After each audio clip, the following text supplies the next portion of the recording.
Good afternoon sir. Good afternoon बेटा, good afternoon. Good afternoon sir. Good afternoon बेटा। Good afternoon sir. Good afternoon, good afternoon. Sir बोलिए। Sir इस बार test में organic का भी आएगा ना, जो सर अभी एमईएस पढ़ाए थे वो? हाँ, नहीं सब कुछ आएगा। फुल सिलेबस बोला ना। फुल सिलेबस का मतलब है बेटा सब कुछ आएगा। Okay sir.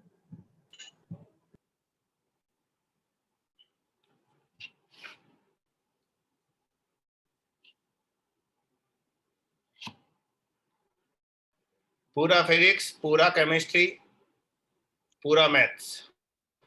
Good afternoon sir. नहीं, बायोलॉजी। Good afternoon sir. चलिए, गुड आफ्टरनून बेटा, गुड आफ्टरनून। सर क्या टाइमिंग लिखा है? नहीं बेटा, आपके लिए नहीं है, बल्कि आपका तो टाइमिंग हमें चेंज करना पड़ेगा।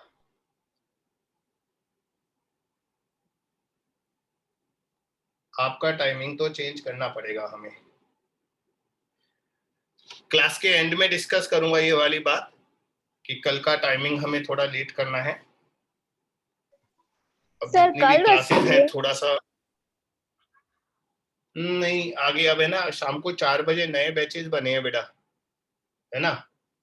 और अपना ज्यादा तो बचा नहीं है सिलेबस, तो कल हम लोग शाम को 7:15 बजे रखेंगे क्लास, है ना, 7:15। ठीक है बेटा। Yes sir.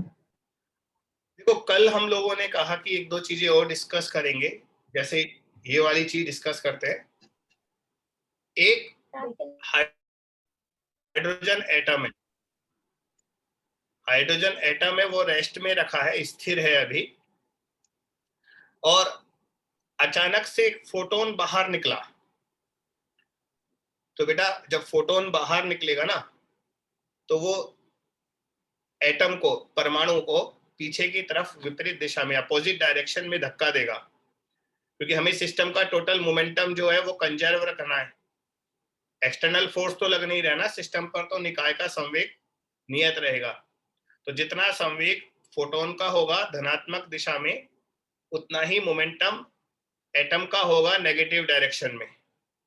तो दोनों के मोमेंटम को इक्वल कर देंगे। तो एक काम करो, आप पहले एक क्वेश्चन लिखो, ठीक है, फिर इसका सॉल्यूशन समझाएंगे, तब और अच्छे से एक्सप्लेन कर देंगे। लिखो।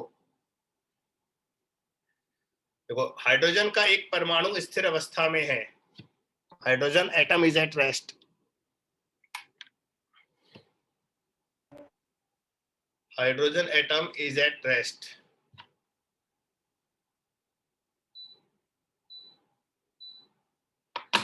है ना। देखो, a photon emitted when electron jumps from second orbit to first orbit। जब इलेक्ट्रॉन दूसरी कक्षा से प्रथम कक्षा में संक्रमण करता है, तो एक फोटोन उत्सर्जित होता है। तो एक फोटोन एमिट होता है जब इलेक्ट्रॉन सेकेंड ऑर्बिट से फर्स्ट ऑर्बिट में आता है। ठीक है बेटा।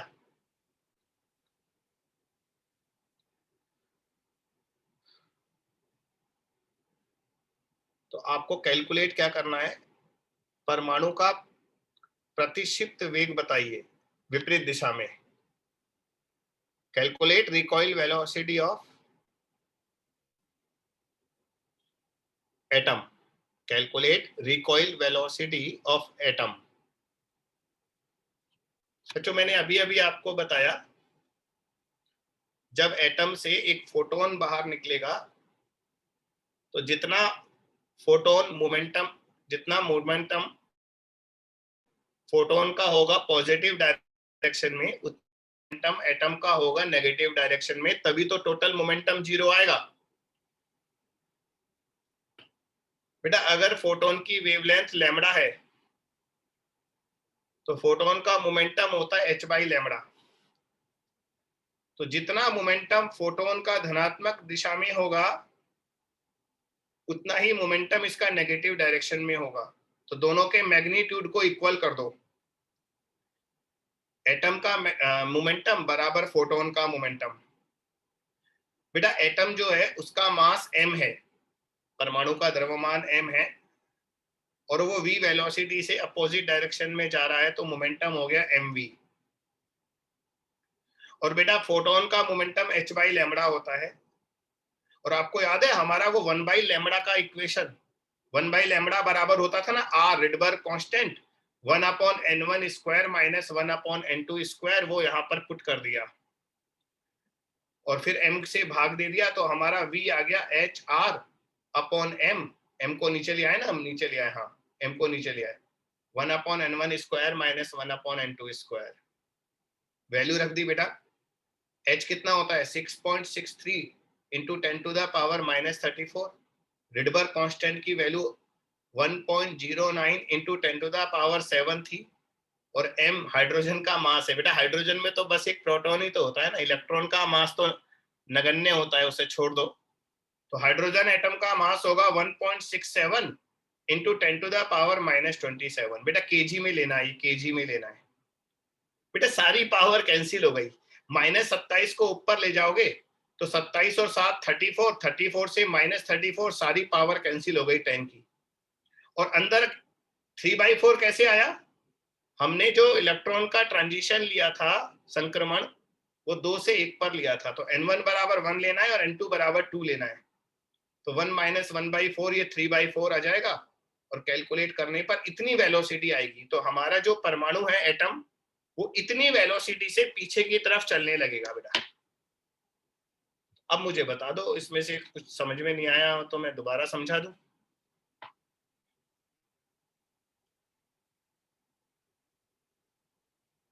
हाँ भाई लोगों,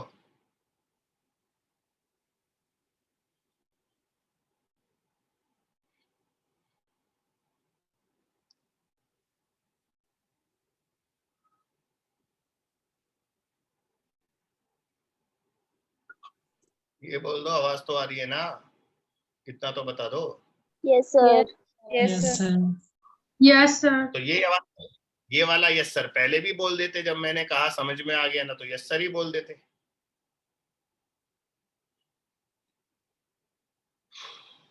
एक है ना वो मनीष जो कह रहा था, उसकी भी बात मानते हैं, और एक क्वेश्चन उस पर भी तैयार करते हैं।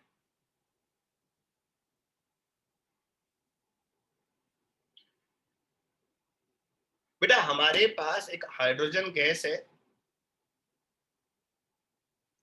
उसमें कोई इलेक्ट्रॉन 4th ऑर्बिट से 2nd ऑर्बिट में ट्रांजिशन करता है। अब सुन लेना, लिखवाने का टाइम नहीं।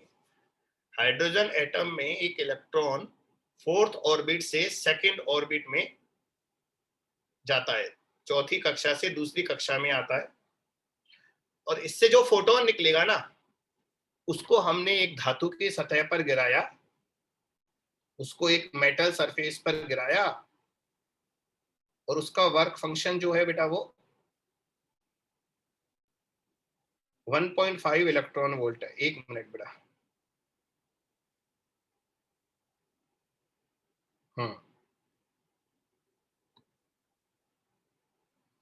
ये कोई मेटल है, इस धातु के सतह पर उस फोटोन को गिराया जो हाइड्रोजन एटम से निकला था, और इसका वर्क फंक्शन 1.5 इलेक्ट्रॉन वोल्ट है बेटा। तो अब बताओ, इस सतह से जो इलेक्ट्रॉन उत्सर्जित होंगे उनकी मैक्सिमम काइनेटिक एनर्जी कितनी होगी, ये बताओ।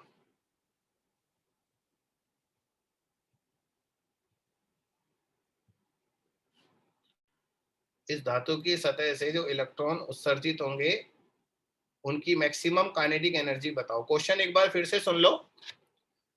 हाइड्रोजन एटम में इलेक्ट्रॉन 4th ऑर्बिट से 2nd ऑर्बिट में ट्रांजिशन करते हैं, है ना। n1 बराबर 2 और n2 बराबर 4, और यहां से जो फोटोन निकला वो फोटोन हमने काम में ले लिया, इस धातु की सतह पर मेटल सरफेस पर इंसिडेंट करवा दिया, वर्क फंक्शन दे रखा है, के मैक्सिमम बताना है बेटा।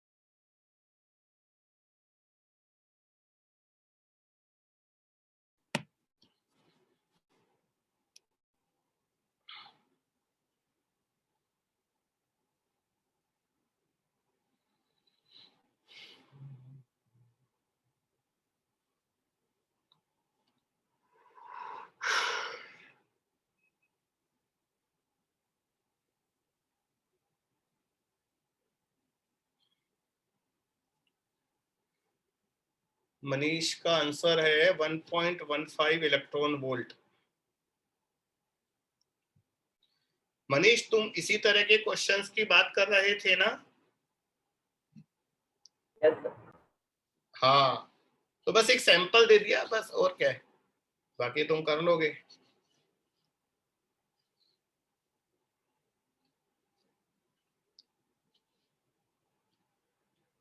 चलो मैं बताता हूं इसका आंसर।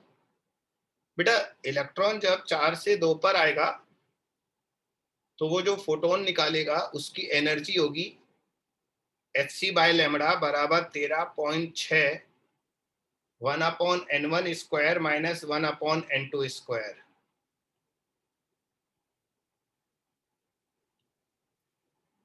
है ना? तो ये कैलकुलेट कर लेते हैं पहले। 13.6 1/4 माइनस 1/16, 16 एलसीएम ले लेते हैं, 4 माइनस 1 3/16, तो 13.6 13.6 इंटू 3/16। सही लिखा है मैंने? ठीक है। Yes sir. Electron volt. बेटा फोटो इलेक्ट्रॉन की मैक्सिमम काइनेटिक एनर्जी क्या होती है? hc/λ minus 5। तो 13.6 इंटू 3/16, इसमें से 1.5 घटा दो। 1.5 हमारा 5 था ना, और बस इसे सॉल्व करके बता दो कितना आ रहा है, आंसर आ गया अपना। और ज्यादा कुछ नहीं करना है इसमें, बस इतना ही करना है। मनीष, तो आंसर बदल रहा है क्या अपना? यस।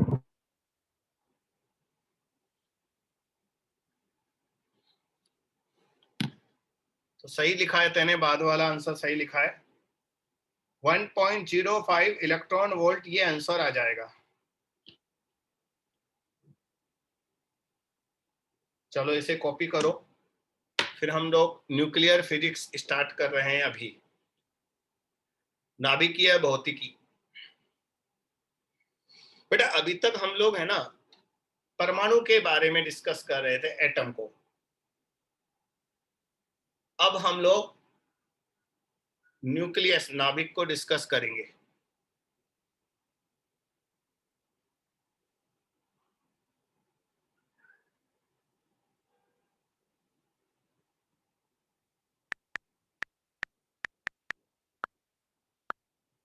आवाज आ रही है?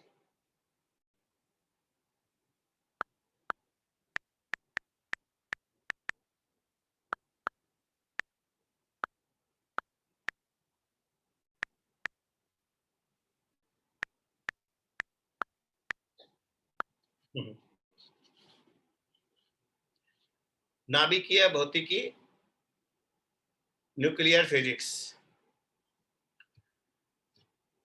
बच्चों जैसे हमने जब एटम को डिस्कस किया था तो वहां बताया था ना कि परमाणु की खोज कैसी हुई, किसने क्या बताया।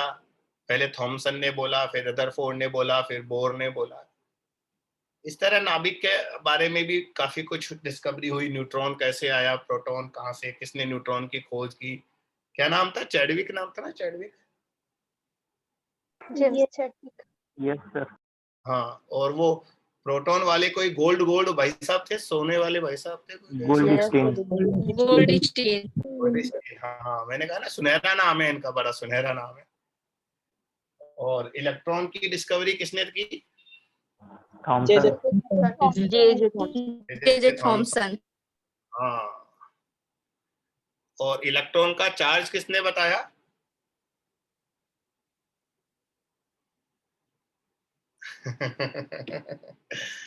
चलो रहने देते हैं। वैसे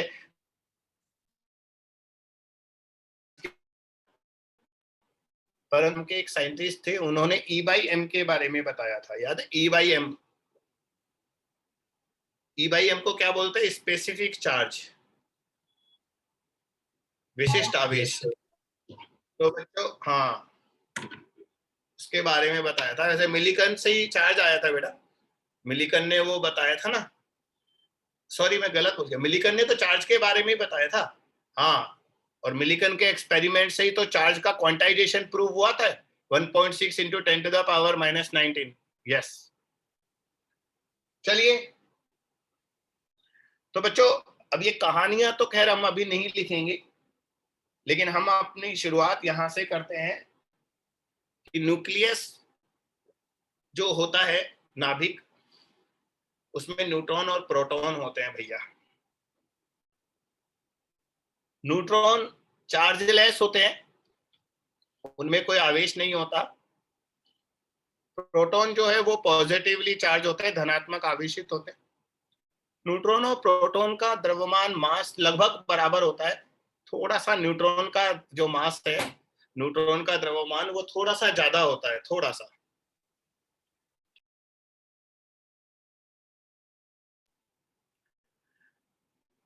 बच्चों एक विडंबना है यार, ये समझ में नहीं आ रहा। न्यूक्लियस जो होता है वो बहुत छोटी सी जगह होती है, और उस छोटी सी जगह में इतने सारे प्रोटॉन रहते हैं।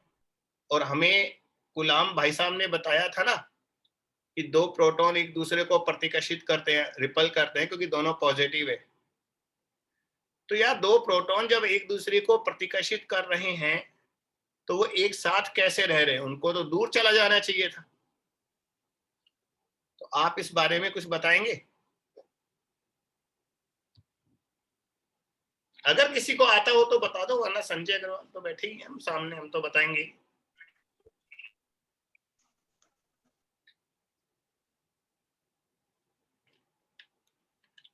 नहीं बताओगे? नहीं आता। तो बच्चों यहीं से नाभिकीय बलों की परिकल्पना की गई, नाभिकीय बलों के बारे में बताया गया था। तुम्हें पता है प्रकृति में, नेचर में 4 तरह के फोर्स होते हैं बस। नेचर में 4 तरह के फोर्स होते हैं। एक होता है ग्रेविटेशनल फोर्स, गुरुत्वाकर्षण बल। दूसरा होता है विद्युत चुंबकीय बल, इलेक्ट्रोमैग्नेटिक फोर्स। तीसरा होता है न्यूक्लियर फोर्स, नाभिकीय बल। और चौथा होता है दुर्बल बल, वीक फोर्स। बस इन 4 बलों के अलावा 5वां कोई फोर्स नहीं होता बेटा। और इन 4 फोर्स में से भी सबसे स्ट्रॉन्ग कौन सा होता है? Nuclear force. बच्चों मैंने ग्रेविटेशन वाले चैप्टर की शुरुआत में ये सारी बातें बताई होंगी, पक्का बताई होंगी मैंने यार। 4 तरह के फोर्स। Yes sir. इन चारों में सबसे स्ट्रॉन्ग जो होता है वो न्यूक्लियर फोर्स होता है, नाभिकीय बल। और सबसे दुर्बल होता है गुरुत्वाकर्षण बल। ग्रेविटेशनल फोर्स सबसे वीक होता है इन चारों में बेटा।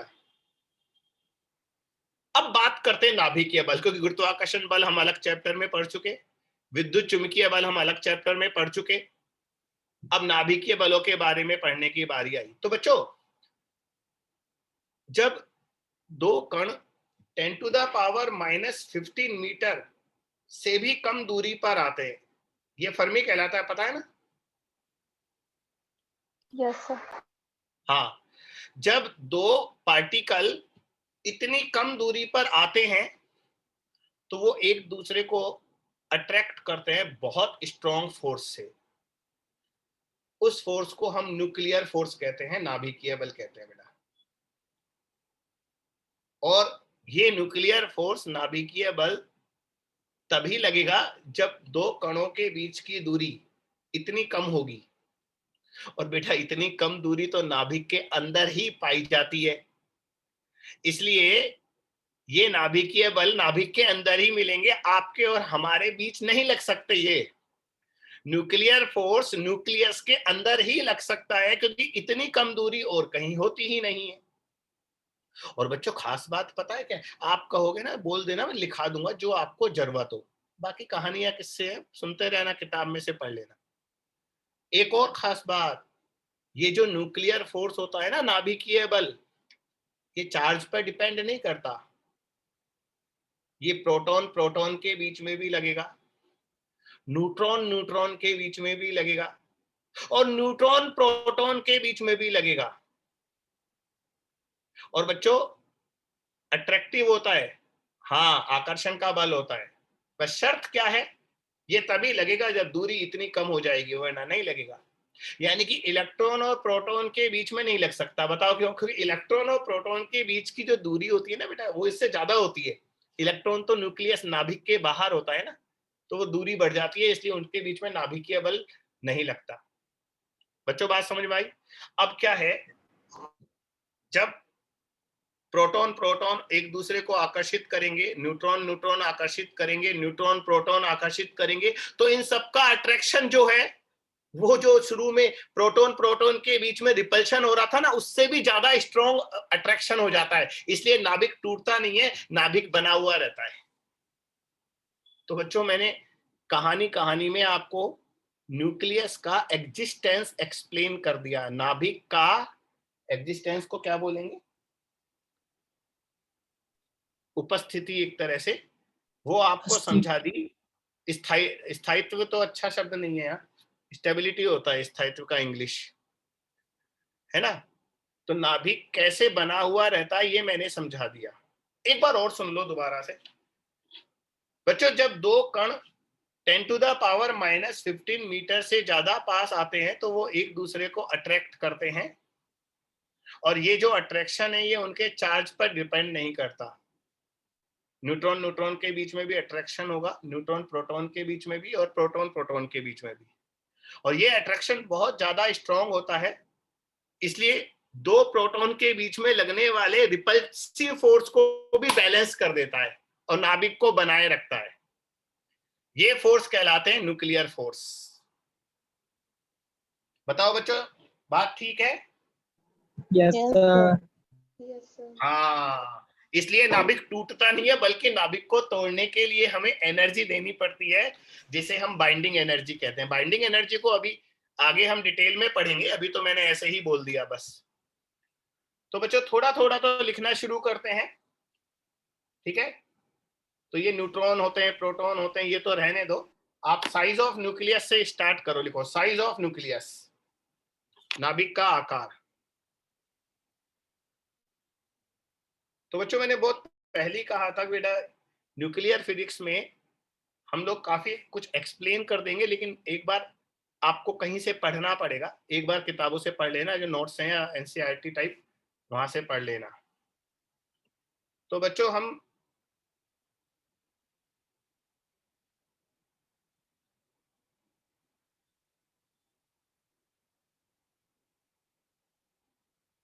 ये तो चैप्टर का नाम हो गया, और सबसे पहले हम डिस्कस करते हैं साइज ऑफ न्यूक्लियस, नाभिक का आकार। बेटा किसी भी न्यूक्लियस का जो साइज होता है, रेडियस, है ना, वो आर बराबर होता है, एक minute, radius of nucleus is directly proportional to cube root of its, ये क्या है बेटा? मास नंबर, द्रव्यमान संख्या, द्रव्यमान संख्या, हाँ।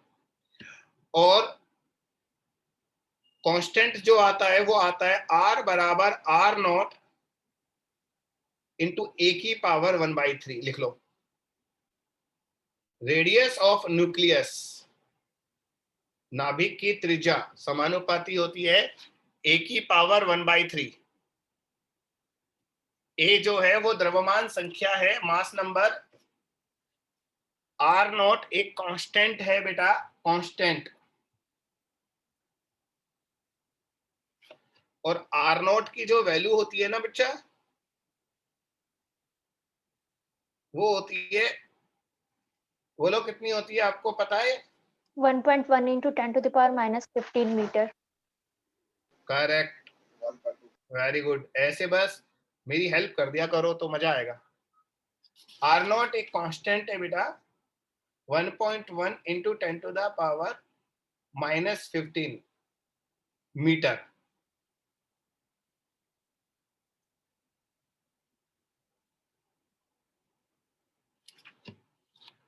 ठीक है, ये तो रेडियस हो गया। अब लिखो वॉल्यूम ऑफ न्यूक्लियस, नाभिक का आयतन। वॉल्यूम ऑफ न्यूक्लियस बेटा, नाभिक गोलाकार है ना,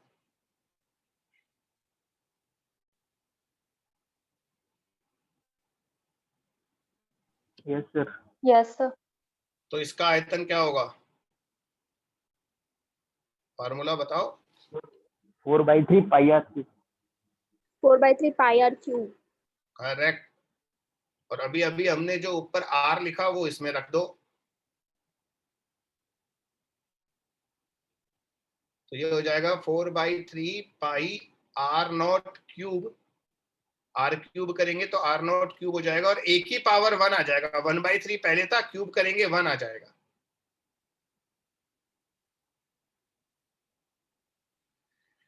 बच्चों 4/3 पाई आर नॉट क्यूब में ये 4/3 पाई आर नॉट तो कांस्टेंट ही है, ये तो पूरा कांस्टेंट हो जाएगा ना बेटा। आर नॉट कांस्टेंट है तो ये पूरा कांस्टेंट हो गया।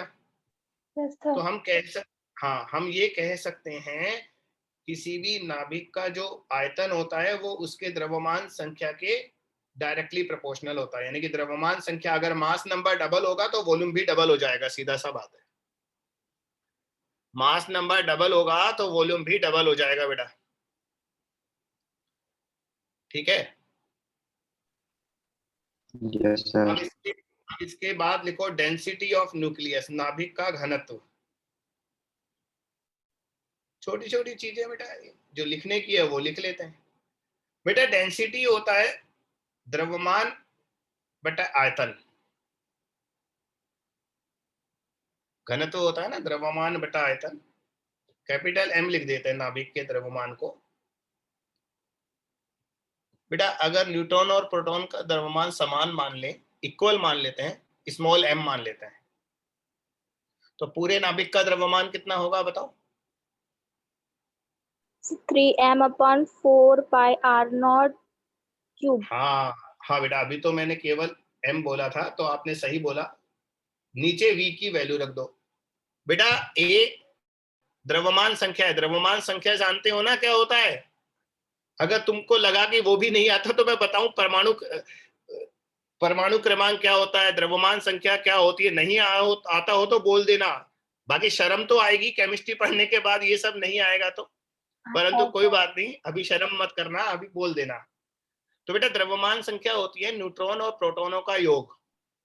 अगर एक प्रोटॉन और न्यूट्रॉन का द्रव्यमान स्मॉल m है तो a से मल्टीप्लाई कर दो तो पूरे नाभिक का, पूरे न्यूक्लियस का मास आ जाएगा। और नीचे 4/3 pi R naught cube into a, ये वॉल्यूम रख दिया। तो बेटा a से a कट गया। इसका मतलब ये हमारे जो नाभिक की डेंसिटी है, नाभिक का घनत्व है, न्यूक्लियस की डेंसिटी है, वो बच्चों कांस्टेंट होती है। यानी कि हाइड्रोजन का नाभिक ले लो, ऑक्सीजन का नाभिक ले लो, नाइट्रोजन का न्यूक्लियस ले लो, किसी का भी न्यूक्लियस ले लो, सबकी डेंसिटी सेम होती है, मास नंबर पर डिपेंड नहीं करती। ए से ए कट गया। तुम जानते हो ये वैल्यू कितनी आती है बेटा? 2.7 into 10 to the power 17 kilogram पर मीटर क्यूब। ये है नाभिक का घनत्व, याद कर लेना, काम आ जाएगा, है ना। स्मॉल एम जानते हो? स्मॉल एम कितना होता है बेटा? स्मॉल एम मतलब न्यूट्रॉन और प्रोटॉन का द्रव्यमान। बताओ कितना होता है एक न्यूट्रॉन और एक प्रोटॉन का द्रव्यमान? Sir, 1.67 into 10 to the power minus 27. Correct. तो ऊपर स्मॉल एम की ये वाली वैल्यू रख देना और नीचे आर नोट की वैल्यू रख देना, आर नोट 10⁻⁻15 है, उसका क्यूब करोगे तो -45 आएगा, -45 ऊपर जाएगा, +45 हो जाएगा, और 45 में से -27 हटाओगे तो 18 बचेगा, इसलिए ये 10⁻17 लगभग उतना ही है, बाकी कटपिट कर ही आ जाएगा। तो बच्चों हमने पहले देखा नाभिक साइज ऑफ न्यूक्लियस, फार्मूला याद कर लेना, कुछ भी पूछ सकता है। फिर वॉल्यूम ऑफ न्यूक्लियस, किसी भी नाभिक का आयतन उसके द्रव्यमान संख्या के समानुपाती होता है। Volume of nucleus is proportional to mass number. उसके बाद डेंसिटी, डेंसिटी कांस्टेंट होती है, चाहे किसी का भी न्यूक्लियस ले लो, या हाइड्रोजन का ले लो, ऑक्सीजन का ले लो, नाइट्रोजन का ले लो, या और किसी का न्यूक्लियस ले लो, सभी के न्यूक्लियस की डेंसिटी सेम होती है। हो गया कॉपी, हो गया यस सर। Yes sir. बच्चों? इसके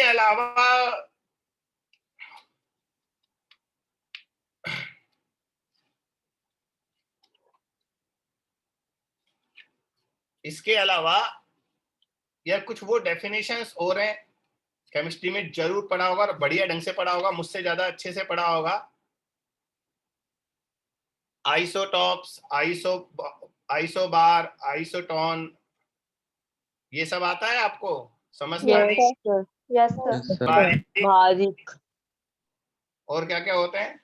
आइसोकोरिक, आइसो इलेक्ट्रॉनिक। आइसोकोरिक क्या होता है? आइसोकोरिक तो थर्मोडायनेमिक्स में होता था बच्चा। Sorry sir, iso electronic. Iso electron, isotone, है ना ये सब। तो मैं छोड़ दूं बेटा, चलेगा? Yes sir. Yes sir. Yes sir, चलेगा। ऐसे बोला करो बेटा, समय बचेगा और अपन को कुछ करना भी नहीं है उसका, अपने इतने काम भी नहीं आते। चलिए, तो बच्चों इसके बाद अब हम पढ़ते हैं mass defect and binding energy. तो आप ऐसा करो, हेडिंग में बाइंडिंग एनर्जी लिखो, बंधन ऊर्जा, बाइंडिंग एनर्जी ऑफ न्यूक्लियस।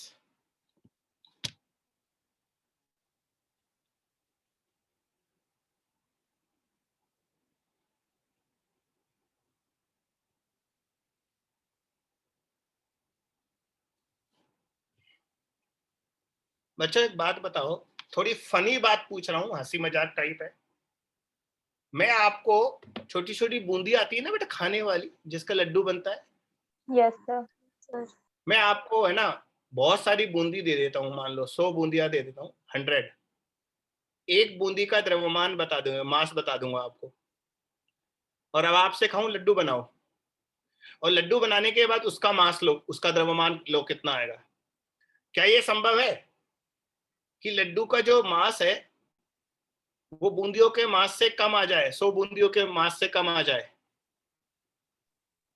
नहीं। अब ये मत कहना सर थोड़ा सा घी हाथों के चिपक गया, इसलिए हो सकता है संभव हो। बेटा ऐसा तो नहीं होगा ना, 100 बूंदियों का जो द्रव्यमान है उतना ही तो लड्डू का द्रव्यमान आएगा।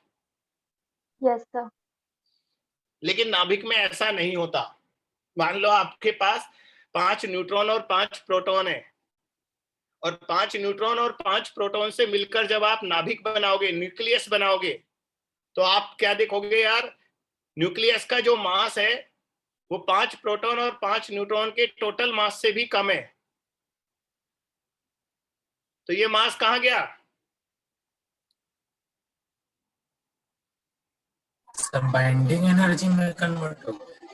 बाइंडिंग एनर्जी तो उल्टा बोलेंगे, ये एनर्जी में कन्वर्ट हो गया। हाँ, इसी को बाइंडिंग एनर्जी बोलेंगे बाद में। सही कह रहा है तू, सही कह रहा है।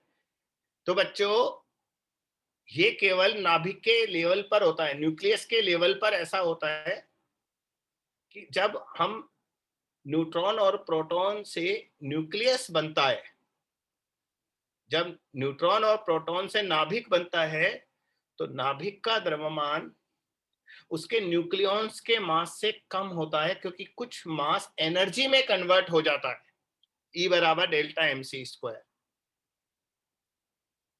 इसलिए न्यूक्लियस की स्टेबिलिटी ज्यादा होती है। सुना आपने मैंने क्या कहा बेटा? न्यूक्लियॉन्स को हिंदी में क्या बोलेंगे? न्यूट्रॉन और प्रोटॉन न्यूक्लियॉन्स कहलाते हैं, इंग्लिश में न्यूक्लियॉन्स बोलते हैं, नाभिक के अंदर रहने वाले। हिंदी में क्या बोलते हैं? यही बोलते हैं सर। तो यही बोलते हैं। नहीं, नाभिकीय कण बोलते होंगे मुझे लग रहा है।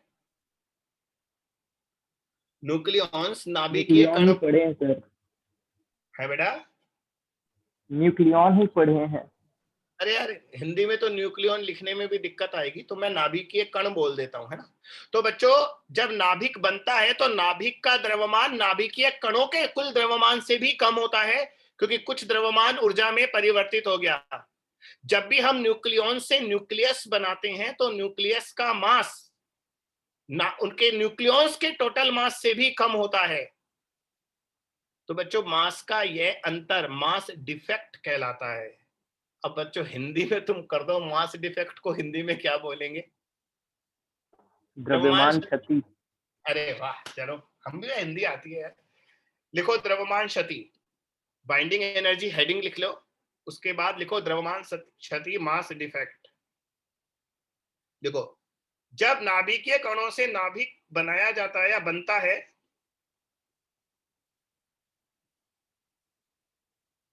जब नाभिकीय कण मिलकर, ऐसे लिखो, जब नाभिकीय कण मिलकर नाभिक का निर्माण करते हैं,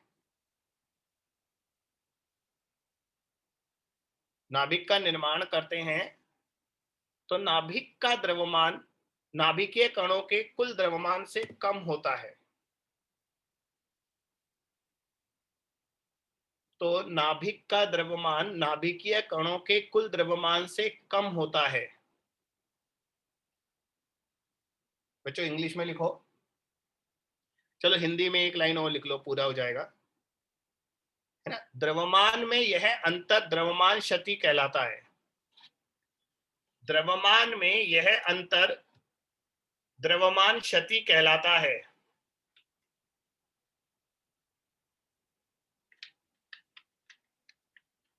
इंग्लिश में अब लिखो, when nucleons bind together and form a nucleus,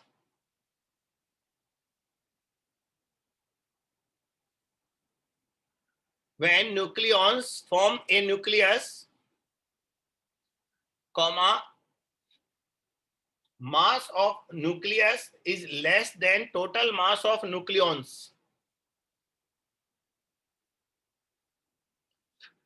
Mass of nucleus is less than total mass of nucleons.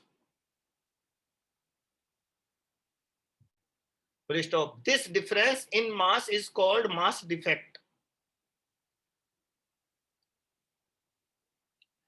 This difference in mass is called mass defect delta M.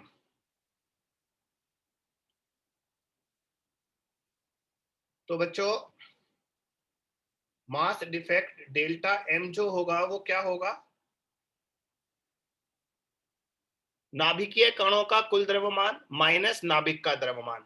सुन लेना आप, है ना। हाँ, नाभिकीय कणों का कुल द्रव्यमान total mass of nucleons minus mass of nucleus minus नाभिक का द्रव्यमान। बेटा, नाभिकीय कणों का कुल द्रव्यमान होगा प्रोटॉनों की संख्या इंटू प्रोटॉन का मास प्लस न्यूट्रॉनों की संख्या, न्यूट्रॉन की संख्या ए माइनस जेड होती है बच्चों, ध्यान रखना, इंटू मास ऑफ न्यूट्रॉन। ये तो हो गया नाभिकीय कणों का कुल द्रव्यमान, एक प्रोटॉन का द्रव्यमान गुणा प्रोटॉनों की संख्या, है ना। Mass of each proton into number of protons, फिर mass of each neutron into number of neutrons, दोनों को जोड़ दो, ये आ गया टोटल मास ऑफ न्यूक्लियॉन्स। इसमें से माइनस कर दो mass of nucleus, capital M नाभिक का द्रव्यमान है। तो बच्चों, ये मास डिफेक्ट का फार्मूला आ गया आपके पास, द्रव्यमान क्षति का फार्मूला आ गया।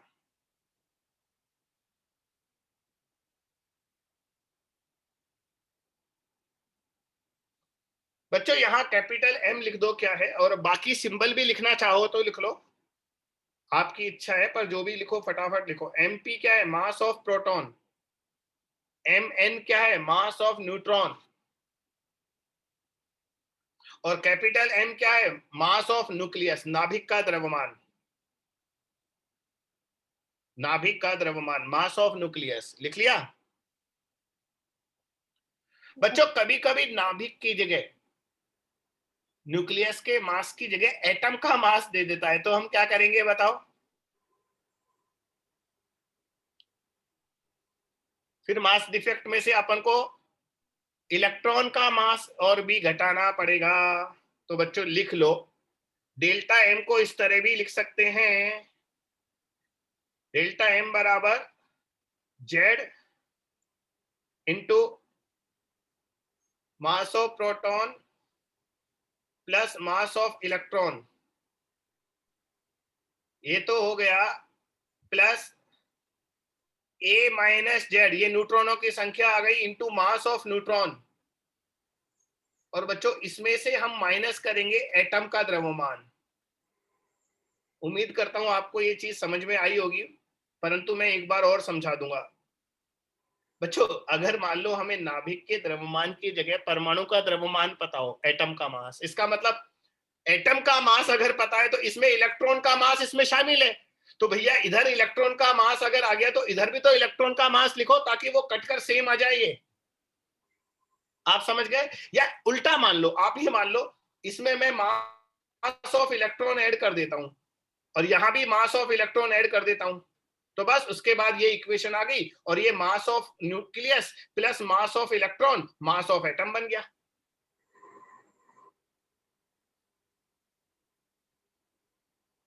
बेटा आगे कैलकुलेशन में ये बात ध्यान रखनी है, इसलिए लिखवाया है मैंने। आवाज नहीं आई।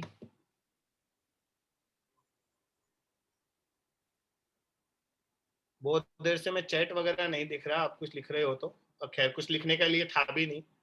बोलो बच्चों बात समझ में आई? अगर नाभिक का द्रव्यमान दे तो ऊपर वाला इक्वेशन काम में लेना है, और परमाणु का द्रव्यमान दे तो नीचे वाला इक्वेशन काम में लेना है।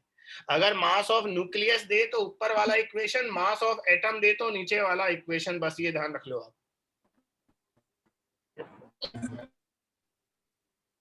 बेटा आप जो बोल रहे हो ना सुनाई नहीं दे रहा, अगर कुछ बोलने की कोशिश कर रहे हो तो। यस सर, बोल रहे हैं सर दोनों। Very good very good. बेटा बाइंडिंग एनर्जी अब लिखेंगे, हेडिंग तो डाल रखी है हमने, लिखो बेटा। Minimum energy required to split a nucleus into its nucleons. लिखो the energy required to split a nucleus into its nucleons. Hindi में लिखो, एक नाभिक को उसके नाभिकीय कणों में तोड़ने के लिए आवश्यक ऊर्जा, नाभिक को उसके नाभिकीय कणों में तोड़ने के लिए आवश्यक ऊर्जा नाभिकीय ऊर्जा कहलाती है, सॉरी बंधन ऊर्जा कहलाती है, सॉरी सर, बंधन ऊर्जा कहलाती है। तो बच्चों हमारे पास एक न्यूक्लियस है, मान लो उसमें 5 प्रोटॉन और 5 न्यूट्रॉन है, उसको तोड़कर न्यूट्रॉन न्यूट्रॉन अलग कर दो, प्रोटॉन प्रोटॉन अलग कर दो, तो तोड़ने में जो एनर्जी देनी पड़ेगी वो बाइंडिंग एनर्जी है। और बच्चों बाइंडिंग एनर्जी की वैल्यू होती है, बाइंडिंग एनर्जी बराबर डेल्टा एम सी स्क्वायर। ये आइंस्टीन इक्वेशन कहलाता है, आपने जरूर सुना होगा। तो बेटा जो हमने डेल्टा एम ऊपर निकाला उसको सी स्क्वायर से मल्टीप्लाई कर दो, तो आपके पास बाइंडिंग एनर्जी आ जाएगा।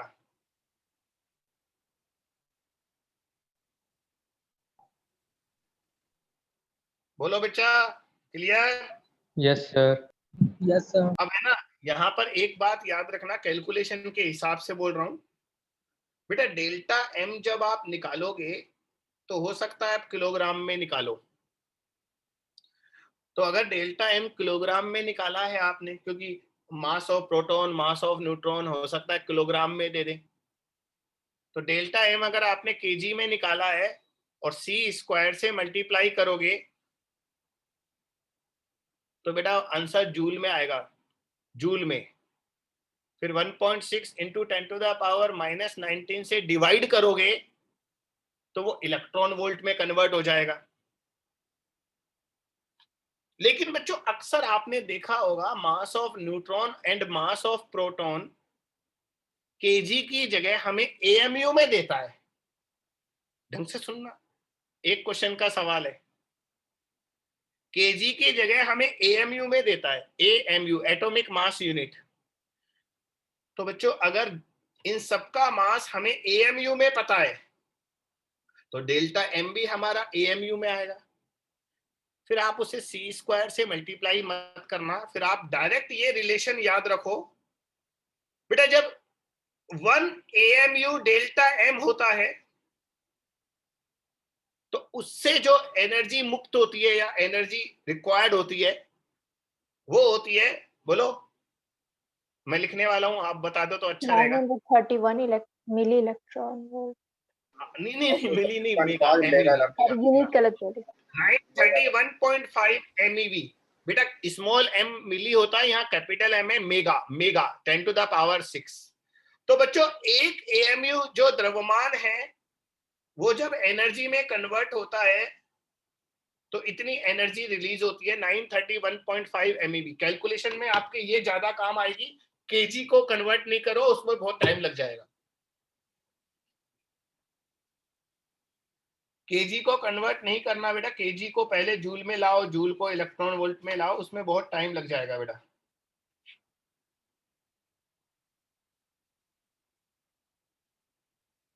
अब बच्चों एक बात तो मैं बता दूं, यहाँ पर तुमने अगर गुणा भाग में आलस किया ना तो मैं क्वेश्चन नहीं कराऊंगा फिर, क्योंकि मैं तो गुणा भाग करने की प्रैक्टिस मुझे तो करनी नहीं है। देखो अब आप ही को करनी है, तो गुणा भाग में बिल्कुल आलस नहीं करना और क्वेश्चन करना है। तो आपके सामने पहला क्वेश्चन ये है बेटा, mass of helium nucleus, helium के नाभिक का द्रव्यमान 4.0015 AMU है। AMU को बेटा केवल U लिखते हैं, सिंबल है इसका, है ना, AMU को सिर्फ U लिखते हैं। बेटा मास ऑफ प्रोटॉन जो है वो 1.0073 है AMU। मास ऑफ न्यूट्रॉन जो है, न्यूट्रॉन का मास थोड़ा सा ज्यादा होता है प्रोटॉन से, 1.0087 AMU है। और बच्चों मैंने आपको कौन सा नाभिक बताया, हीलियम, हीलियम है ना, मास ऑफ हीलियम न्यूक्लियस है, अल्फा पार्टिकल, एक तरह से अल्फा पार्टिकल बोलते हैं। तो बेटा मुझे बताओ इसकी बाइंडिंग एनर्जी कितनी आएगी। अगर आप आलस करोगे गुणा भाग जोड़ बाकी में तो फिर मैं क्वेश्चन भी नहीं कराऊंगा, आप ही के लिए तो करा रहा हूं, मेरे लिए तो करा नहीं रहा मैं। तो आलस नहीं करना, क्वेश्चन करो।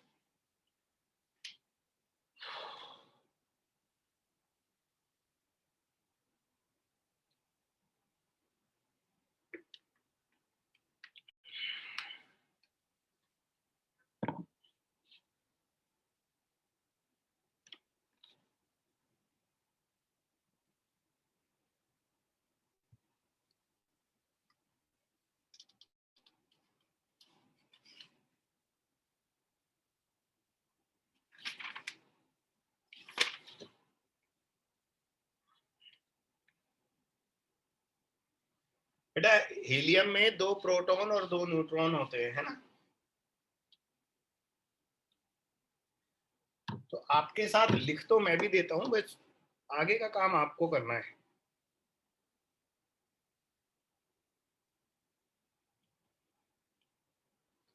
तो पहले डेल्टा एम निकालेंगे, 2 प्रोटॉन होते हैं, 2 न्यूट्रॉन होते हैं, इसमें से नाभिक का द्रव्यमान घटा देना है, बस।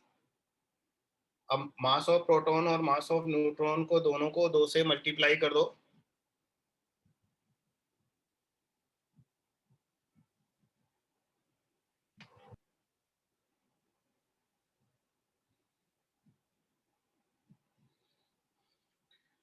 और उसमें से मास ऑफ न्यूक्लियस घटा दो। हाँ बेटा, मनीष का आंसर है 0.03 AMU। बेटा बाइंडिंग एनर्जी निकाल दो ना, हाँ फाइनल बाइंडिंग एनर्जी निकाल दो।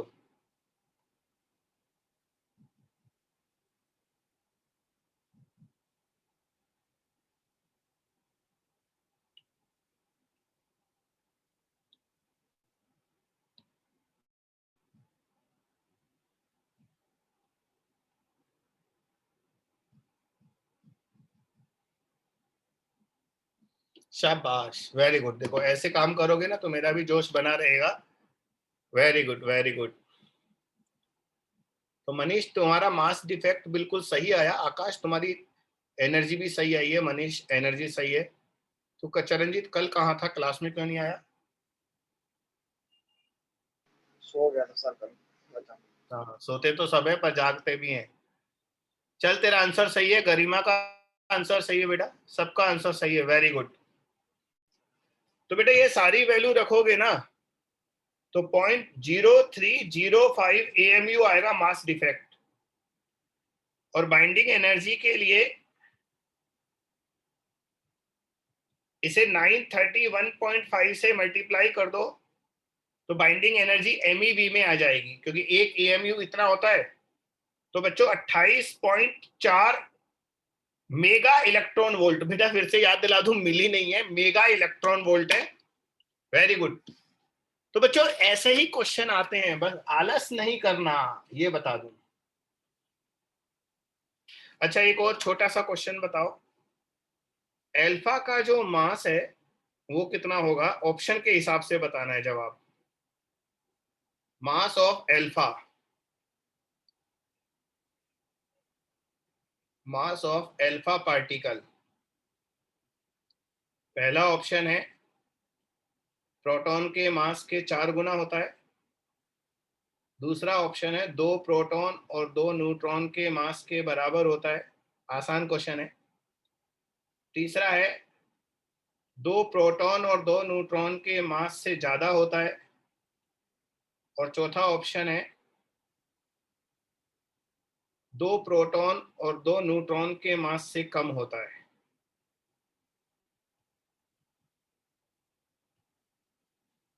तो बताइए इनमें से कौन सा जवाब सही है?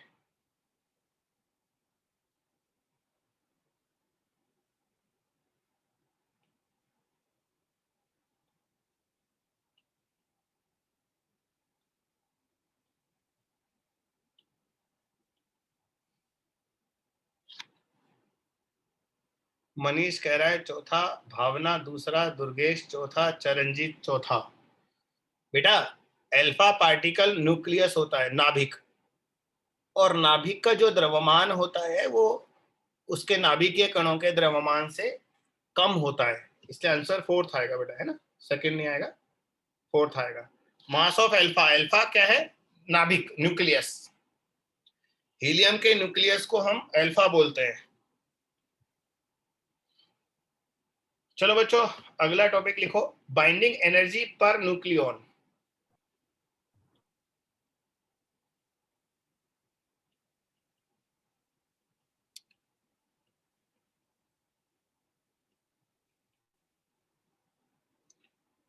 पर न्यूक्लियॉन, ठीक है। हिंदी में क्या बोलेंगे? बंधन ऊर्जा प्रति न्यूक्लियॉन, बंधन ऊर्जा प्रति न्यूक्लियॉन। बच्चों जैसे हम बाइंडिंग एनर्जी निकालते हैं, अभी अभी एल्फा की निकाली। एल्फा में कितने न्यूक्लियॉन होते हैं? 4, 2 प्रोटॉन और 2 न्यूट्रॉन होते हैं। तो अगर हम एल्फा की बाइंडिंग एनर्जी को, कितनी आई थी? 28 MeV आई थी ना, हाँ 28 मान लो, 0.4 रहने दो, 28 मान लो। तो एल्फा की बाइंडिंग एनर्जी आई 28 MeV, और एल्फा में कितने न्यूक्लियॉन होते हैं? 4। तो अगर हम 4 से भाग दे दें तो हमारे पास आंसर आएगा 28 डिवाइडेड बाय 4, 7। तो ये 7 MeV क्या है? ये प्रति न्यूक्लियॉन बंधन ऊर्जा है, बाइंडिंग एनर्जी पर न्यूक्लियॉन है, बस इसी को बोलते हैं बेटा। और ये मैं क्यों बता रहा हूं सुनो, वैसे तो हम टोटल बाइंडिंग एनर्जी निकाल चुके, पर मैं बाइंडिंग एनर्जी पर न्यूक्लियॉन की बात इसलिए कर रहा हूं क्योंकि बच्चों ये देखा गया है कि जिन पर नाभिकों की बाइंडिंग एनर्जी पर न्यूक्लियॉन, बेटा बाइंडिंग एनर्जी पर न्यूक्लियॉन को हम क्या बोलेंगे? सिंबल। तो बाइंडिंग एनर्जी पर न्यूक्लियॉन, न्यूक्लियॉन को A लिख देते हैं, है ना। न्यूक्लियॉन क्या होता है? कुल द्रव्यमान संख्या ही तो होती है, और क्या है। तो बच्चों बाइंडिंग एनर्जी पर न्यूक्लियॉन जिनका कम होता है वो कम स्टेबल होते हैं, और जिन न्यूक्लियस का बाइंडिंग एनर्जी पर न्यूक्लियॉन ज्यादा होता है वो भी कम स्टेबल होते हैं। लेकिन बीच में कुछ ऐसे न्यूक्लियस आते हैं, कुछ ऐसे नाभिक होते हैं जिनकी बाइंडिंग एनर्जी पर न्यूक्लियन बहुत ज्यादा होती है।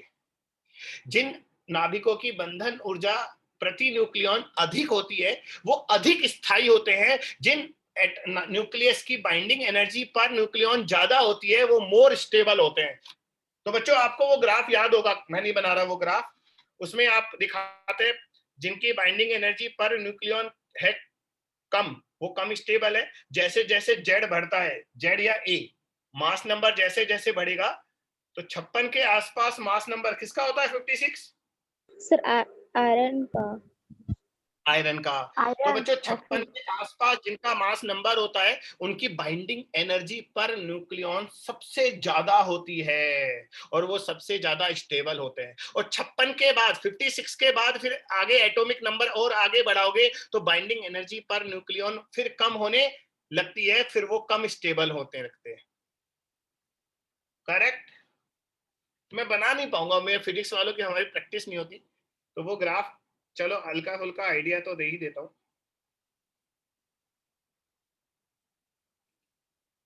तो बच्चों यहां पर ए लेते हैं, यहां बाइंडिंग एनर्जी पर न्यूक्लियन लेते हैं। तो ये ग्राफ कुछ ऐसा आता है, मतलब थोड़ा बीच बीच में उबड़ खाबड़ सा आएगा, कुछ ऐसा ग्राफ होता है ये मान लो। तो जहां पर binding energy per nucleon maximum है वो लगभग लगभग 56 होता है ये, और यहां पर बाइंडिंग एनर्जी पर न्यूक्लियन की जो वैल्यू होती है वो पता है कितनी होती है लगभग? ये 8.5 8 मेगावाट मेगा इलेक्ट्रॉन वोल्ट। कितना होता है बच्चा? 8.5 मेगा इलेक्ट्रॉन। हाँ, मेरे पास जो नोट्स हैं उनमें 8.8 लिखा हुआ है, अपन 8.8 मान लेते हैं। तो बच्चों 8.8 MeV ये बाइंडिंग एनर्जी पर न्यूक्लियन होती है मैक्सिमम मोस्ट स्टेबल पार्टिकल्स या न्यूक्लियस की, जिनका मास नंबर 56 होता है। बना लो बनाना चाहो तो, और बस इतना सा लिख देना, बाइंडिंग एनर्जी पर न्यूक्लियन जितनी ज्यादा होती है स्टेबिलिटी भी उतनी ही ज्यादा होती है, स्थायित्व उतना ज्यादा होता है।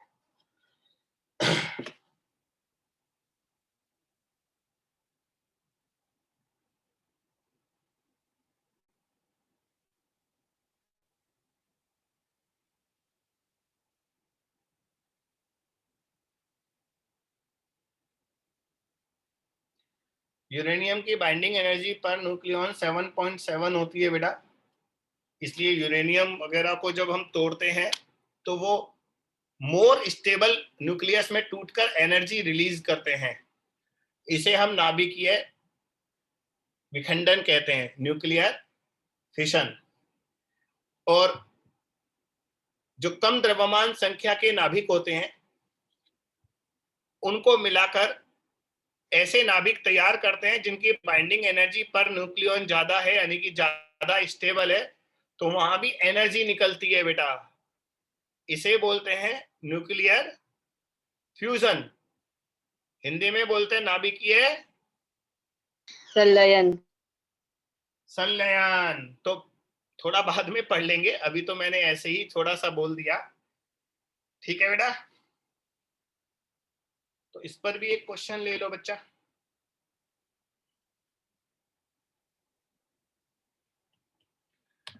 हाँ सुनो बच्चों, हमारे पास एक फ्यूजन रिएक्शन है। बच्चों हल्का फुल्का आइडिया दिया ना फ्यूजन का, आप डिटेल में नहीं जाना हमें। एक फ्यूजन रिएक्शन है,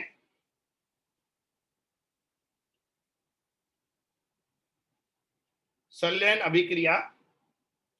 इसमें क्या हो रहा है, ये दो हाइड्रोजन मिलकर हीलियम बना रहे हैं साहब। हाइड्रोजन है या वो है ड्यूट्रॉन है? ड्यूटेरियम है। ड्यूटेरियम है। वो दोनों मिलकर हीलियम बना रहे हैं और साथ में बाइंडिंग एनर्जी निकल रही है Q। तो बच्चों आपको क्वेश्चन में ये डेटा दिया है,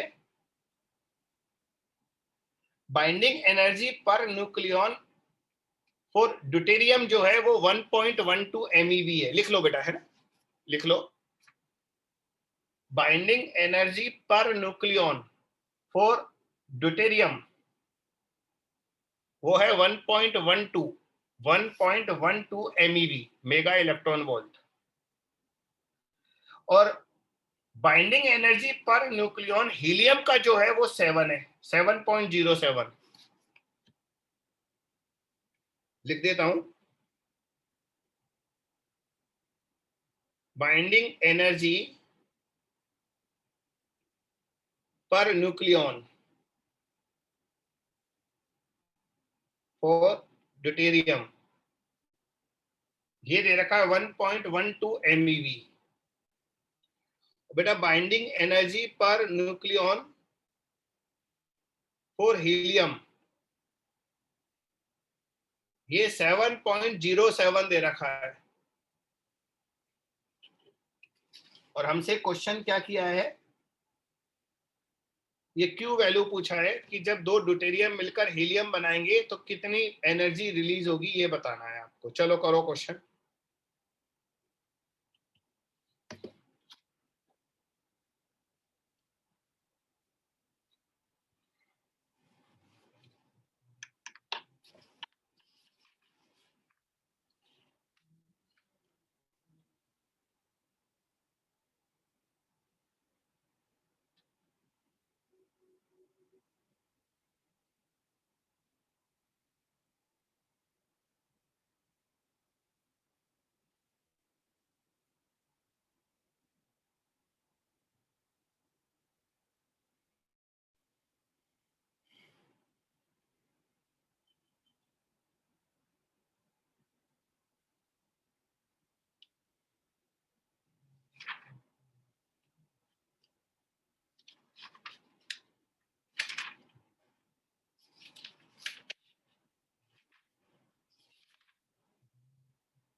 मनीष का प्रांजल का आंसर आया है बेटा।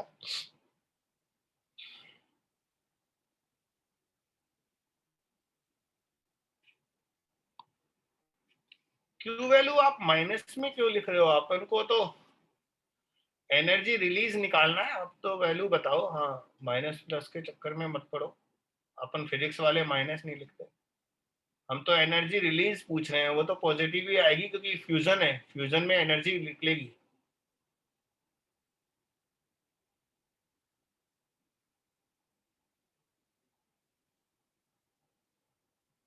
ये माइनस सब लिख रहे हैं, सब टाइपिंग मिस्टेक है या माइनस कीबोर्ड में आता ही है, क्या लफड़ा है? चलो आप आंसर 4.83 दे रहे हो, वो इंपॉर्टेंट है। 4.83 देखो बेटा कैसे निकालेंगे। बेटा हीलियम की बाइंडिंग एनर्जी पर न्यूक्लियन जो है वो 7.07 है।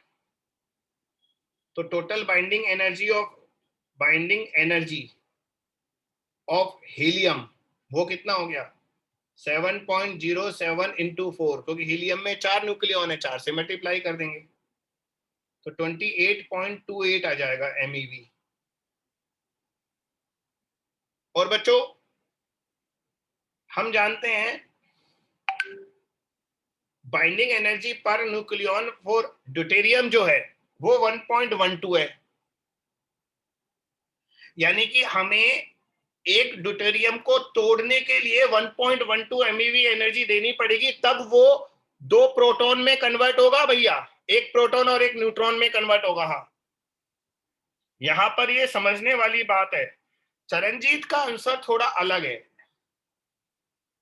इसलिए थोड़ा सा सोचने वाली बात है, क्या चरणजीत सही बोल रहा है या बाकी लोग सही बोल रहे हैं?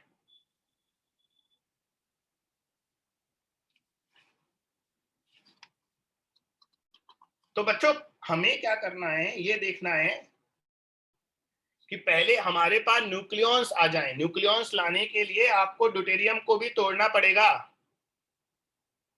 तो 1.12 MeV एनर्जी आपको देनी पड़ेगी पहले, और फिर आपके पास 4 वो मिल जाएंगे। तो 2 ड्यूटेरियम को तोड़ने के लिए कितने एनर्जी देनी पड़ेगी? 1.12 into 2, और बाद में जब हीलियम मिलेगा तो आपको कितनी एनर्जी मुक्त होगी? 28.28। तो आपकी जो Q वैल्यू हुई वो क्या हुई? Total binding energy of helium 28.28 minus कितनी एनर्जी आपने खर्च की? आपने खर्च की बेटा 1.12 into 2, क्योंकि 2 ड्यूटेरियम को तोड़ने के लिए आपको उतनी एनर्जी और देनी पड़ी। अब इसको कैलकुलेट करके बताओ कितना आएगा।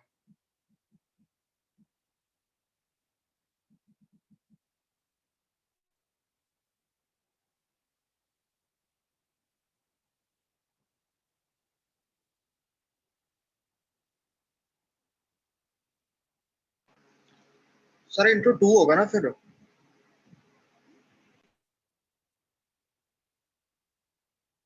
नहीं, कहां पर 2 होगा बेटा?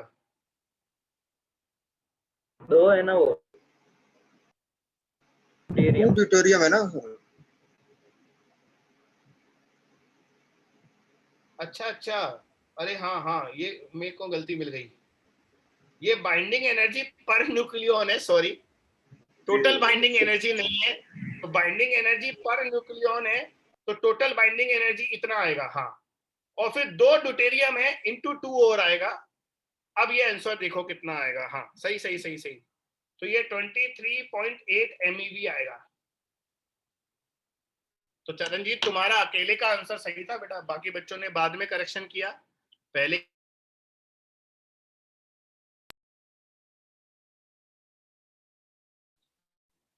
देखो, आप हीलियम बनाओगे कैसे? आपके पास 2 ड्यूटेरियम है, तो आप पहले ड्यूटेरियम को तोड़ो। तो एक ड्यूटेरियम को तोड़ने के लिए कितनी एनर्जी चाहिए? 1.12 into 2 बेटा, पर न्यूक्लियॉन है, ये मत भूलो। तो ड्यूटेरियम में 2 न्यूक्लियॉन होते हैं, तो total binding energy of deuterium आएगा 2.24। तो एक ड्यूटेरियम को तोड़ोगे 2.24 खत्म खर्च करोगे, दूसरे ड्यूटेरियम को तोड़ोगे तो 2.24 और खर्च करोगे, दोनों को जोड़ दो 4.48 एनर्जी आ गई। तो 4.48 एनर्जी आपको खर्च करनी पड़ी। और बच्चों, सारे न्यूक्लियॉन मिलकर जब नाभिक बना लेंगे, अल्फा बना लेंगे, हीलियम बना लेंगे, तो इतनी एनर्जी मुक्त होगी, इतनी एनर्जी बाद में रिलीज होगी, और 4.48 एनर्जी हमें पहले खर्च करनी पड़ी।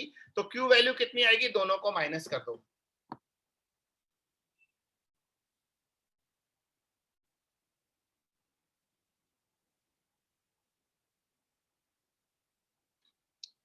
क्या लिख रहा है प्रिंस सर? आप मेरे में बार बार अटक रहे हैं।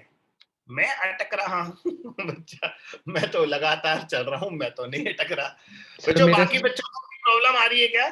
सर मेरे में भी आपका वीडियो रुक करा रहा है। पॉज हो रहा है। वीडियो तो मैं बीच में ऑफ कर देता हूँ, वो अलग बात है। आवाज अटक रही है क्या? आवाज नहीं सर, क्लियर है। आवाज clear है। मेरा वीडियो देखकर क्या करोगे? सर मेरे में बार बार अटक रहे थे, तो आपका आवाज मेरे को क्लियर नहीं आ रहा था, जो हाँ, समझा रहे थे वो नहीं हो पाया। हाँ, तो बेटा वो इंडिविजुअल प्रॉब्लम हो गई, क्योंकि बाकी बच्चों को अगर सुनाई दे रहा है यानी कि मेरी तरफ से तो ठीक था। दोबारा समझा देता हूँ, ऐसी क्या बात है, फिर से सुन ले बेटा। अगर हमें हीलियम का न्यूक्लियस बनाना है तो सीधे ड्यूटेरियम को हम जोड़ेंगे नहीं, हम पहले ड्यूटेरियम को उसके न्यूक्लियॉन्स में ब्रेक करेंगे, फिर उनको जोड़ेंगे। तो जब हम एक ड्यूटेरियम को तोड़ेंगे तो हमें कितनी एनर्जी देनी पड़ेगी? 1.12 into 2 यानी कि 2.24 MeV। दूसरे ड्यूटेरियम को तोड़ने में भी इतनी एनर्जी और देनी पड़ेगी। तो दोनों ड्यूटेरियम को तोड़ने में कितनी एनर्जी देनी पड़ेगी? इसको 2 से मल्टीप्लाई कर दो, 4.48 MeV। इतना तो खर्चा हो गया हमारा पहले, ये मान लो, इतना तो पहले खर्चा हो गया। अब प्रॉफिट कितना हुआ? तो बच्चों, ये सारे ड्यूटेरियम मिलकर जब ड्यूटेरियम नहीं, सारे न्यूट्रॉन प्रोटॉन मिलकर जब अल्फा बनाएंगे तो इतनी एनर्जी हमें मिलेगी। ये हमारा प्रॉफिट है।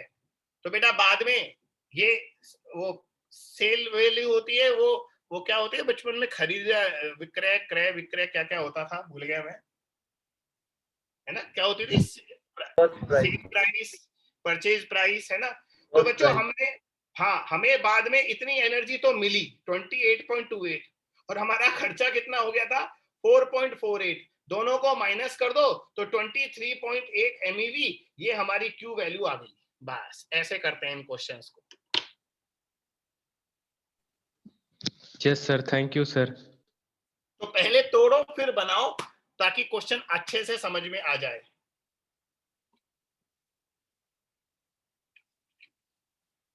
ठीक है, यस सर। और क्वेश्चन करें, थोड़ी प्रैक्टिस हो जाएगी बेटा। यस वैसे सर। तो आप ही को करने हैं प्रश्न, मेरे करने से तो काम चलेगा नहीं, पर क्लास में करा देता हूं।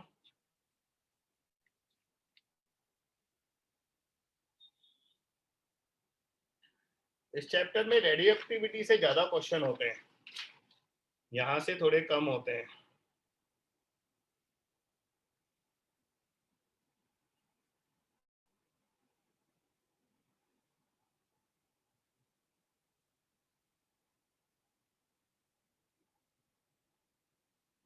चलो लिखो आप थोड़ा सा कैलकुलेटिव हो सकता है बच्चों, ये वाले क्वेश्चन हमें भी है ना देखकर बताने पड़ते हैं, कहाँ ये वैल्यूज कौन याद करेगा।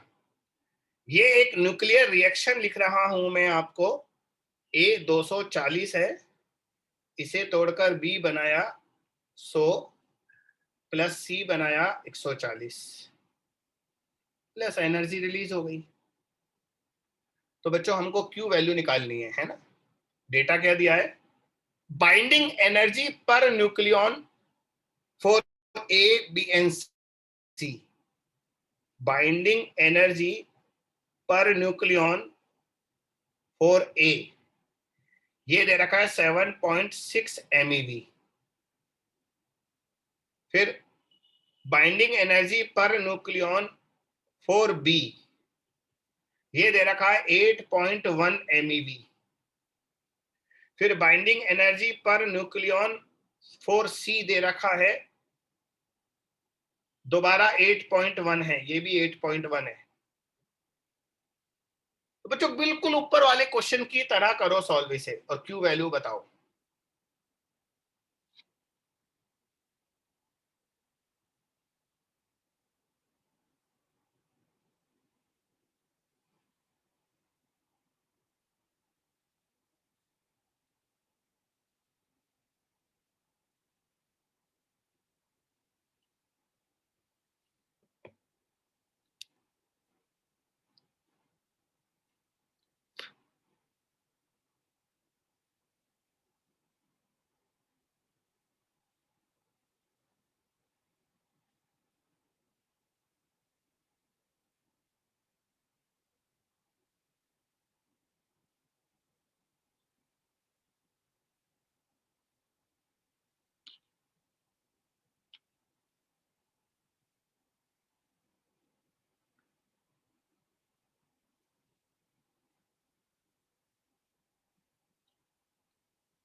हाँ, आकाश का आंसर 120 है, मनीष 120, भाव्य 120, तनु 120। तो ये सारे बच्चे बोल रहे हैं 120 MeV, 120 MeV।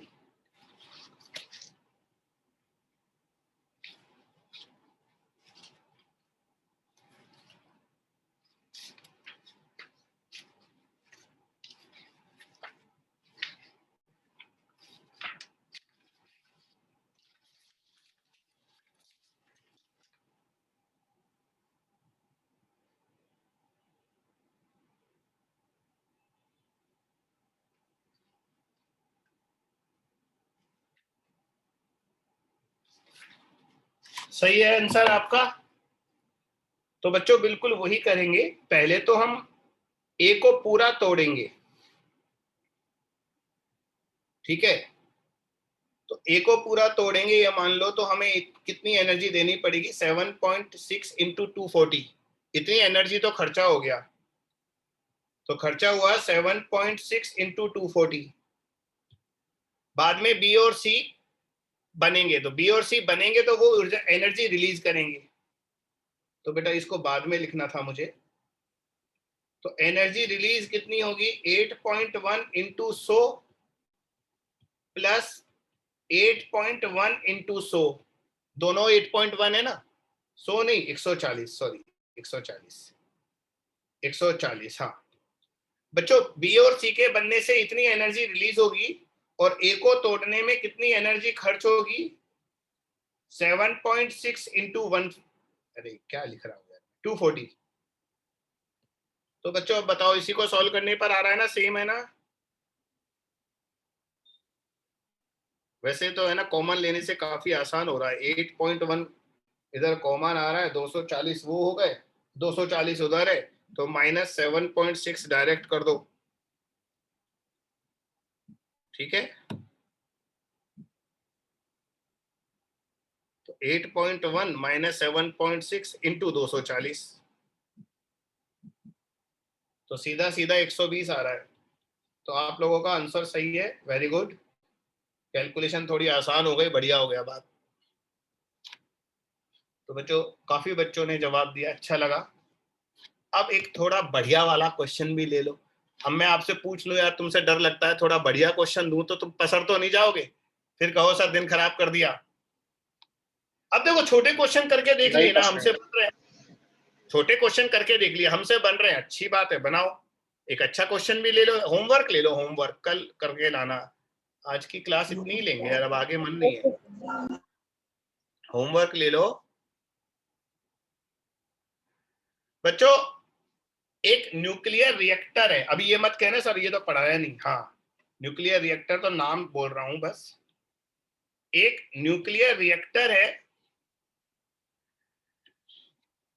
उसमें है ना यूरेनियम को जब हम फिशन करते हैं, तोड़ते हैं, तो 200 MeV एनर्जी निकलती है। एक यूरेनियम के फिशन को क्या बोलते हैं, विखंडन। हाँ, एक यूरेनियम के विखंडन से कितनी एनर्जी निकलती है, 200 MeV। एक नाभिक के विखंडन से, एक यूरेनियम के फिशन से 200 MeV एनर्जी निकलती है।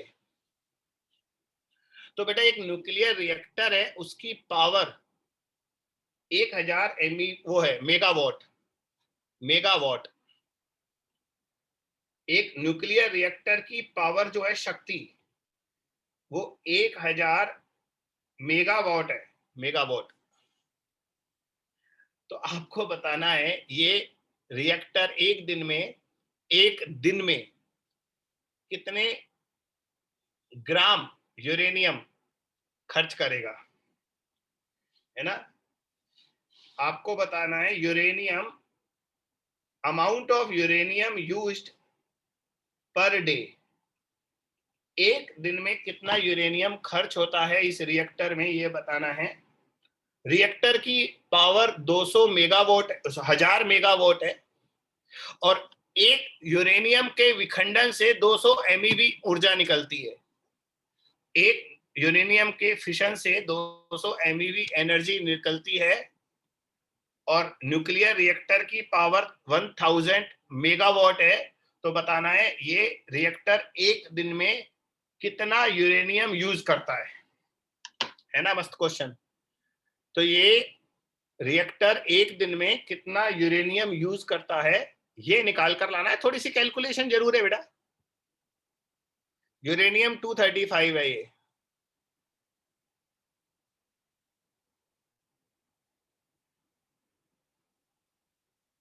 सोचो कैसे करोगे, अगर मेरी हेल्प लेनी है तो अभी बता देता हूं, और अगर आपको लग रहा है नहीं सर घर से करके लाएंगे तो कल कर लाना। सर ट्राई करेंगे। पक्का है ना। यहाँ करोगे तो मुझे लग रहा है थोड़ा प्रेशर में आओगे, क्लास में थोड़ा प्रेशर हो जाता है।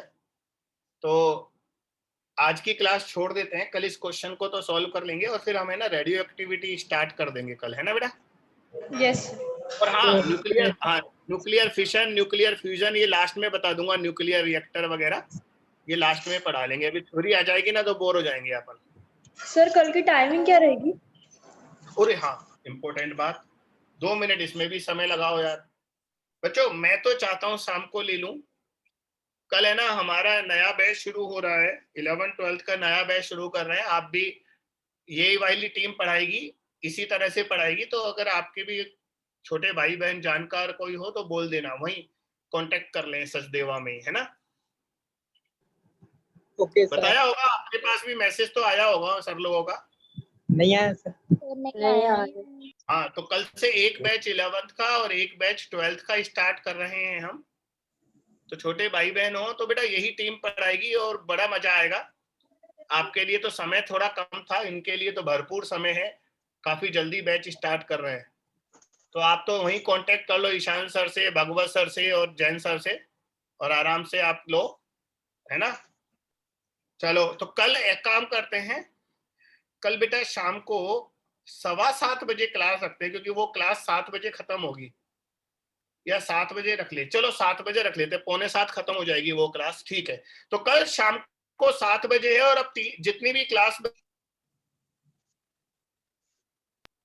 पॉज हो तुमने सॉल्व लिया क्या बैठे बैठे? सर पॉज हो गया। पॉज हो गया क्या? Yes sir. हेलो, हाँ अब सर। आ गए सर, आ गए। अब आ रहा है। आ गया ना।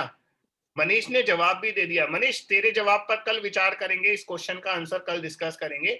तो बेटा कल शाम को 7 बजे क्लास लेंगे, और अब जितना भी समय बचा है 7 बजे ही लेंगे अपन, आराम से, और ऐप पर देख लेंगे। हाँ बोलो सर, पहले नहीं हो सकता क्या? बहुत नेटवर्क इशू होता है सर नाइट में। शाम बारिश सर हो नेटवर्क शाम को बहुत रहता है। तो सर सुबह एक क्लास काम कर करें। दीजिए। हाँ हाँ, सुबह तो नहीं, 2:30 बजे कर लें। Yes sir. यस सर, ठीक है। Yes sir. अभी किसी को नो बोलना है तो अभी बोल दो, फिर 2:30 बजे फाइनल कर दूंगा मैं। फाइनल। चलो ठीक है, तो बेटा हम लोग 2:30 बजे कल मिलेंगे, और एक क्वेश्चन करके लाना, ठीक है। और टेस्ट के लिए मैंने बता दिया, संडे को नहीं है, थोड़ा सा लेट रखेंगे, डेट मैं आपको बता दूंगा, बस तैयारी करते रहो आप तो। Yes sir. Yes bye. Sir.